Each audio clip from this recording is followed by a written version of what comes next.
Hello, everybody. It's the coach. This is a special edition of the AFC Championship game on EA Sports. Up next, we've got a good one on tap between the visiting Houston Texans and the Pittsburgh Steelers. So with that, let's get you up to Heinz Field in Pittsburgh. Standing by for the call, here are Brandon Godden and Charles Davis. Right at the convergence of the Three Rivers on Art Rudy Drive, we welcome you to Heinz Field in Pittsburgh, Pennsylvania. Straight ahead, it's a clash to decide the AFC's representative in the Super Bowl. And it'll be a great one between the Houston Texans and the Pittsburgh Steelers. Hello, everyone. Alongside Charles Davis, I'm Brandon Godden. The postseason continuing here on EA Sports. And, man, it is electric in here, and it should be conference championship time. I don't know about you, but my butterflies in my stomach, they have iron wings in this one. And every guy I've ever talked to has all said the same thing. This game, the conference championship game, may have more intensity than even the Super Bowl because you know what the stakes are. You're trying so hard to get to the big game that this is the one that's the real challenge.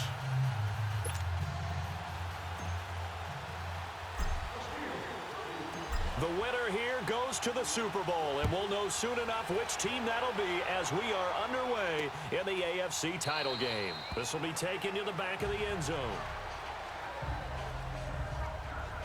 So out come the Texans for their opening drive.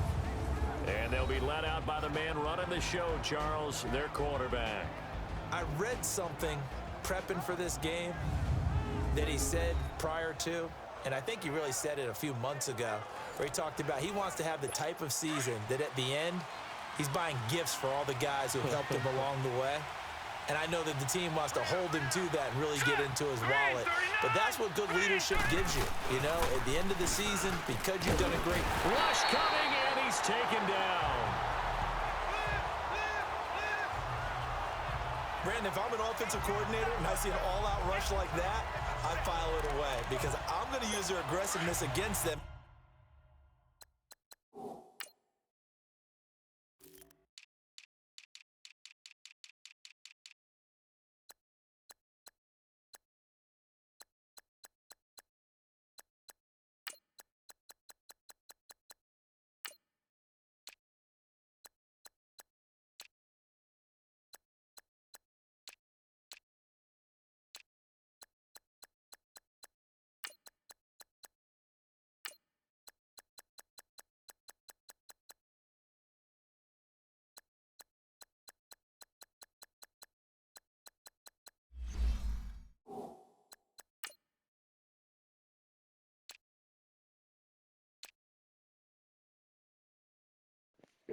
Who was it again that got the abdominal tear that's apparently just bounced from my roster?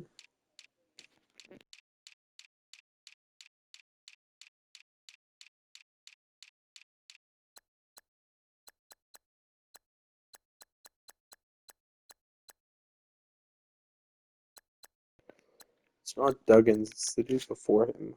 I'm blanking on its name. As this game goes on, I'm going to hit him with a screen soon.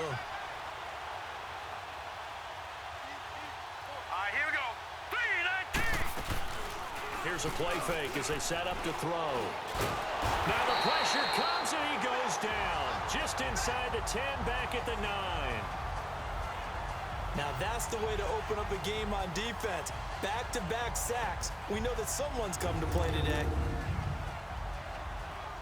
After the sack, they'll come up now 3rd and long. Yeah, I wouldn't be surprised to see them run the ball here just to try and get some space.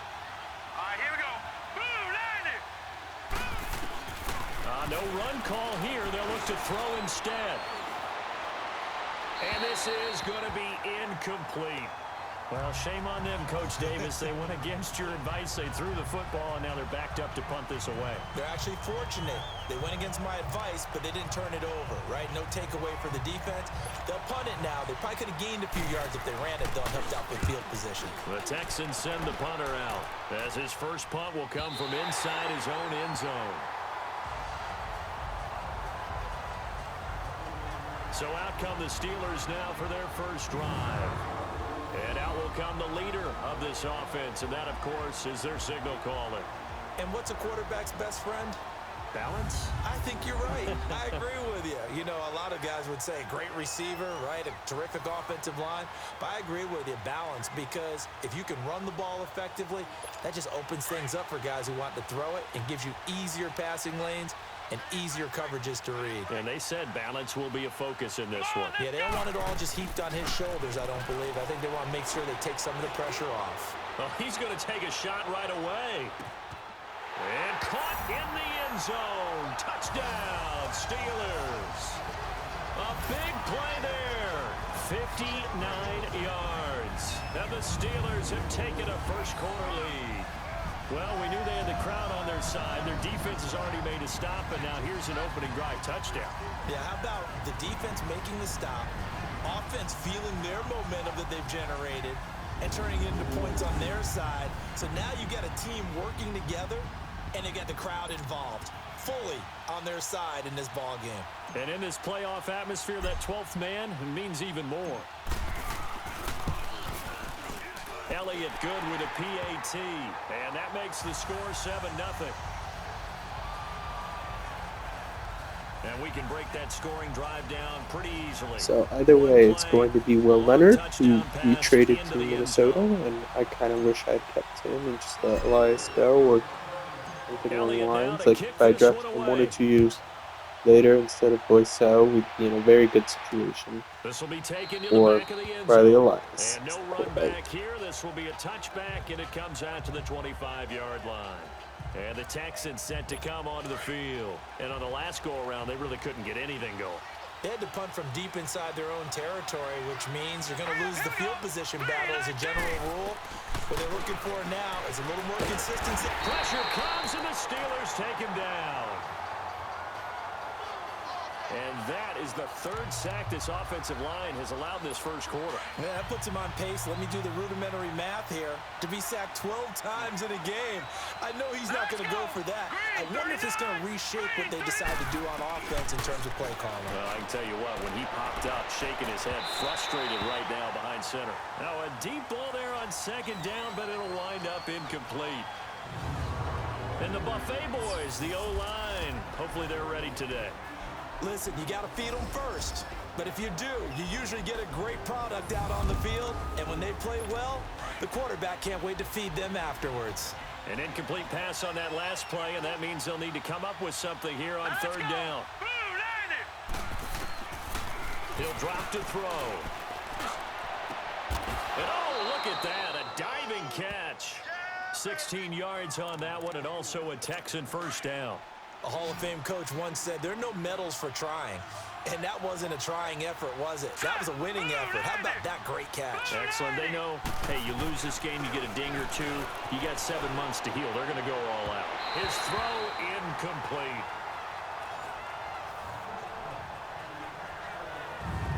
Now a look at the defensive starters here for the Steelers. Well, they were very strong in that victory from a week ago. We had a nice conversation with the defensive coordinator, didn't we? And what was fun to me was hear him say, I like what we did, but we need more pressure on the quarterback this week. What he wouldn't tell us, though, was how he was going to create it. Is it going to be just the front?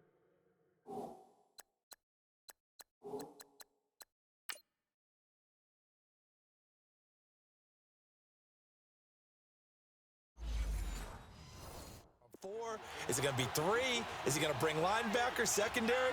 This will be fun to check out. Now he'll look to throw here on 2nd and 10. And that is incomplete here. When I watched that play, I thought about what my coaches had told me in the past. The biggest teaching point, get your head around. Locate the football so you can make a play on it while it's in the air. That's exactly what he did there. That was nice. They'll set up a throw. Throwing for his running back, and he's got him complete. And he'll be taken down at the 46-yard line. They'll get 10 there, but it leaves them just short for 4th down. Instead of throwing it downfield, Charles, they just tried to dump it underneath there. You like the call? I do. I think it's a high-percentage play because you get the completion, and what you're counting on is your back to use his legs and his elusiveness to to make people miss and pick up the first down. In this case, it didn't happen. So good field position for the Steelers as they come up 1st and 10. Here we go. They'll try and start this drive in the air. And that's going to be incomplete. What the fudge? And this O-line, it is the lifeblood of the offense. They establish the tone. Mean, nasty, physical. They can't wait to get after people. That allows the rest of the offense to feel confident.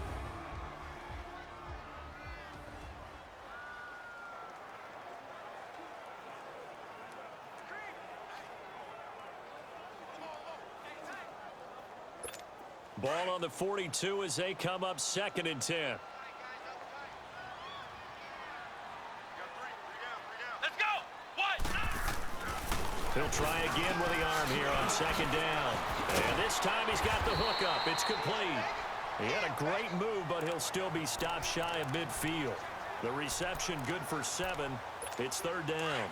I think defensively you're okay with that. Here in the first quarter, he's going to get some catches, but they rallied to him quickly. And that's what you count on, and I like what you just said. First quarter, can you do it all game long? They catch it, you tackle them, they go down on the spot. Because when you're able to do that, and you don't give up big chunks of yardage after the catch, now you put the offense in a position where every series they have to work hard to pick up first downs, and you tend to stall them out when you do that. Not only was the call spot on, how about the execution of that defense right there? The zone was absolutely locked up tight. He was trying to force it in there. Well, that was pathetic. There's a time to force it. He felt like he You needed just to make a play. fell over. Yeah, exactly right. 3rd down, you got to try and find something. There's nothing available there for him. Now we get a peek at the captain of this Like, I was trying to get to the outside, and he just, Rest Entry just wouldn't move to the outside. He just wanted to run through traffic. As we see, the protection, it struggled. And normally what you get is renewed determination. When the big guy gets hit, that usually sparks people. Hey, we can't let this happen anymore. They take it personally. He's not supposed to be on the ground, but that hasn't been the case so far in this game. So maybe they've got to figure out how do they get rid of the ball faster to help out the offensive line so he doesn't get hit as much. We'll see if they can keep him off the ground now going forward. Now here's a pass on 1st down that's knocked away and incomplete. Here we go. Green 39. On play action, they'll throw. And the Steeler pressure too much here. He's going down. I'm starting to feel for that quarterback back there. I mean, you know me. Normally, don't have a lot of empathy for the QB, right? In this case, definitely. He's been under constant duress this entire game. I don't know how he's surviving back there. And to think, there's still a long way to go in this football game. Now on 3rd and long, they'll look to throw. Finding a safety valve here. That's complete. And he'll be taken down at the 46-yard line. It'll be a pickup of just 2, and it'll be 4th down. That's certainly playing down in distance very well by the defense, isn't it? Take whatever you want underneath by all means. A great return there of 22 yards. And the Steelers will go on offense here, 1st and 10. The Steelers offense now, they get ready to head back on the field. And this offense last time turned it over, went for it on 4th, didn't get it. They're lucky, though, because no points against the team on the board, but we'll see how they respond. Yeah, they've got to get a lot of credit to their defensive teammates, don't they? They had their backs in that last series, and because they did so, that allows the coach to still stay aggressive on offense and maybe go for it again in a similar situation. I was going to say, maybe makes that offense feel good, but when you know you've got a defense making stands like that. Yeah, that'll loosen up things a little bit, won't it? Maybe you'll play a little bit better the next time you have the ball. Let's go. They'll look to throw here on 1st down. Quick throw, that's complete on the inside slant. And he'll be brought down at the 48-yard line. Give him 9 there on the 1st down completion. Nothing fancy on 1st down, but a very consistent type of a play. Hit that slant. A lot of people call it an extension of the running game, and it can be if that pass is completed, because you hit a guy on the run like that, you often can go for big yards. Back with Charles Davis, Brandon Gaudin. It's Steeler football to begin quarter number 2. They're looking at a 2nd and short yardage to start things out. Come on, let's go. They'll run it now out of the gun. And he'll get it inside the 40 to the 39. It's a 9-yard gain, and it keeps the drive moving. Boy, he does it at a high level, doesn't he? Because when I watch him, I think of his vision. Straight ahead, peripheral, also has that sense of where holes are going to be before they actually open. I think that helps set him apart from many of the other backs in the league. Right back to him on first down. And he'll be brought down somewhat awkwardly here, and a late flag as well. I think this one's going to be a face mask. Foul. Face mask. Defense. Well, we looked at each other right away. We knew that flag was coming out. And I always enjoy the conversation post, because officials always tell you, I don't want to throw the flag, but you caused the play. You did it. I had to. Come on, let's go. Inside the red zone here. They'll look to throw.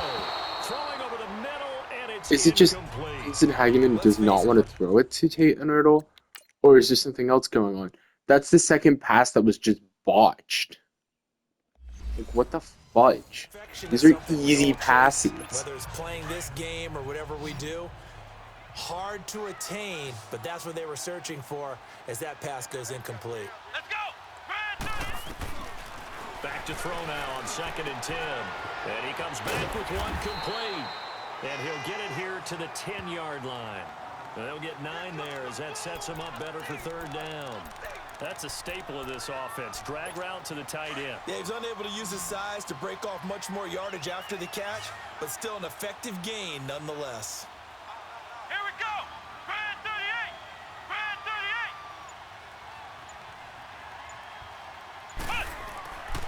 38. They'll look to throw for it on 3rd and 1. His pass caught at the 4. And he's able to pick up the first before he's brought down inside the 5 at the 4. It's a gain of 6 as they're able to convert, and now it's 1st and goal.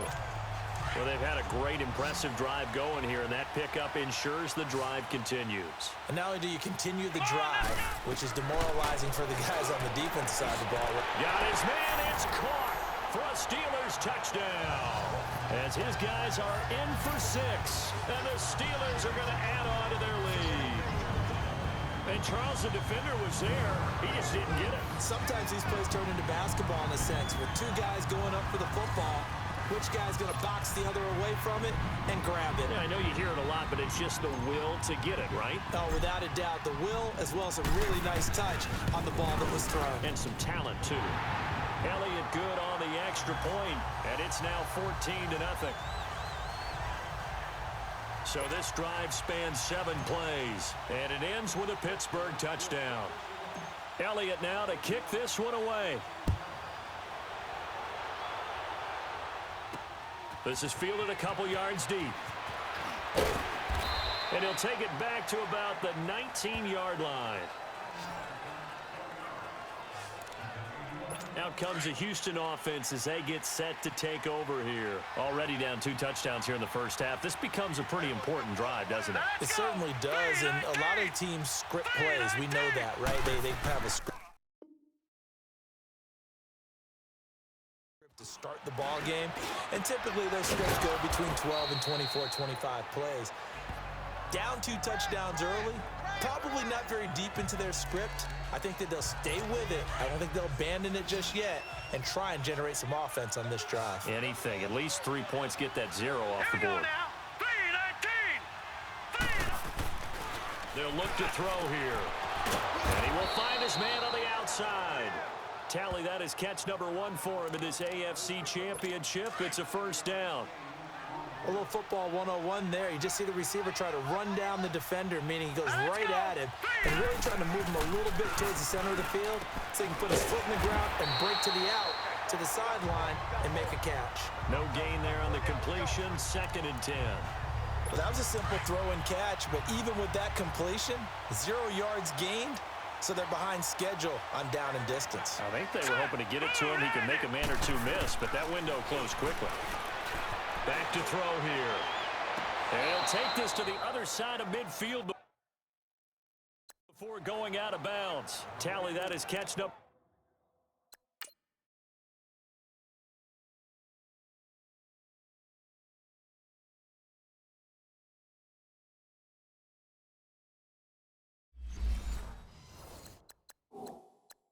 For 1 for him in this AFC Championship, it's a 1st down. After review of the play, What? His feet were out of bounds. He caught that ball out of bounds. He caught the football out of bounds. You're actually kidding me. Now. Here's another 1st and 10.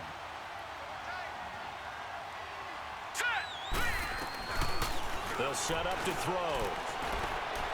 Steps and he can't find anywhere to go with it, and he goes down. 2 minutes to play here in the first half. A reminder, as we've done all year, we'll send you to Orlando for our EA Sports halftime report. In a bit, the coach is with us per usual. As we start to look ahead, Charles, to our potential matchups in this year's Super Bowl. Break it down, Coach. Break it down. And he'll go down right around the 47 this time. That throw good for only a couple. It brings up 3rd down. He'll look to throw. And avoids the contact by sliding. 5 yards on the pickup, and that's going to bring up a 4th down. The Texans send the punter out as he'll punt it away for the 4th time today. And problems spreading to the punt team now. This one goes all the way into the end zone on the fly, so that'll come back to the 20. And Pittsburgh getting set to take the field. And that last drive was very, very balanced, pretty methodical. You think they go that route again? I'm always of the school that until they stop me from doing something, I'm going to continue. And I think that that's exactly what they'll look to do. But the beauty is the balance that they've created sets up opportunities for big plays. Looks like a run, turn into a play action, and throw one deep. Line of scrimmage, the 31 now on 1st and 10.